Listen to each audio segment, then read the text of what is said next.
What is the difference of your mental preparation and mindset from the way it was in Game 1 going into Game 7 now?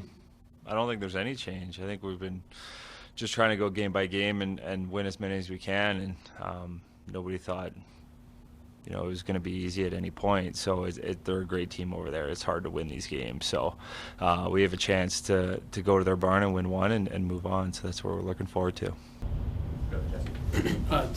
With that, Jared talked about how you guys really were facing it with like a let's get through Game 6 mentality and then shift. At what point last night do you guys shift to start thinking about Game 7, or are you at the point where it's just, no, we're just going to go in there and play? Not much to think about. Yeah, we're shifting to it now. I mean, it's the next game up, and we have an opportunity to do something special and write our story. And yeah, it's hard. It's hard to win games in this league and on a regular season basis, and now to play one of the best teams in the playoffs and try to beat them in 7 is a tough task, and we're up for it and excited for it. What is the response in the third period after going down at the end of the second, having held the lead so much of that game, tell you about the resiliency of this group? Yeah, we've been talking about it, just sticking with our game and knowing that it's going to be hard. It's hard to create scoring chances at times, and then when you do create scoring chances, it's hard to score. The goalies are great, and their goalies obviously playing really well. So it's just about sticking with our process of continuing to play our game and trusting that if we get enough looks, we're going to get enough to win the game. I think 48 shots in each of the last 2 home games. How do you maintain that shot-first mentality in their barn? Yeah, I mean, they get the matchup, so it's a little bit harder. But if we put enough pressure on them and, we create icings and we get our matchups that we want, then we can kind of turn the tide a little bit. But it's just that shot-first mentality and sticking with it and not getting, annoyed with the opportunities we're getting, or if we're not getting them, and if we're not scoring right away, we just got to keep shooting and putting pucks there. And I think that's creating a lot of the secondary rebounds and chances that we've been getting in the series, and creating, those 5-6 shot shifts that can kind of generate a lot of momentum, and then eventually hopefully it leads to goals as well. Pulling and then Jesse. Talking about that difference between how you guys played at home and how you played on the road, how are you going to kind of go into this being a Game 7 with that, trying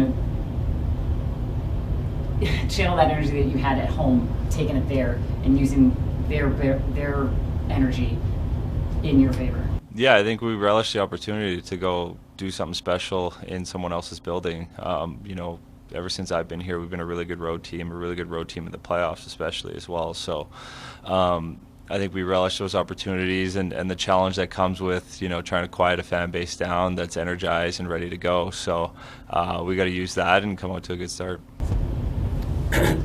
Feels like Cale has had a ton of good opportunities and a lot of good looks, and he just can't seem to get one by Jake. What have you seen from Cale in this series where, he's doing a lot of good things but maybe can't get one to go in the way that we normally come accustomed to? Yeah, I mean, I think he's frustrated with it a little bit. It's the amount of good looks he's had and opportunities that have just missed, or their goalies made some really nice saves on him as well. And but that doesn't really bother me. I don't think it should bother him as well. As he's getting the opportunities, and if we can put him in those positions with the puck on his stick as often as we have been able to, I think we just want to continue to do that. And he's the best player in the world in my opinion for a reason, and if he's able to get a few for us in the next game, that's huge. But just him getting into those opportunities, getting into that space with the puck is something that we want to do, and a place we want him to be as well. Last couple, go ahead, Megan. A good breakout allows you to attack with speed, and this is something that Dallas has keyed in on in particular. How have you worked through that over the course of this series? Yeah, we're just trying to slow them down.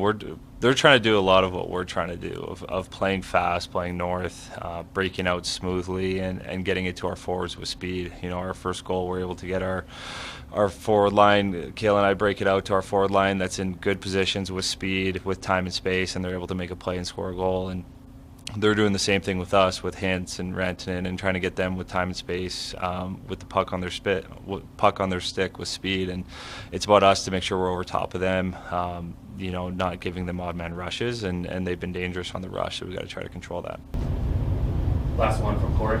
We asked you about Mikko before the series, and you guys held him in check for a while, and now he's kind of gotten going.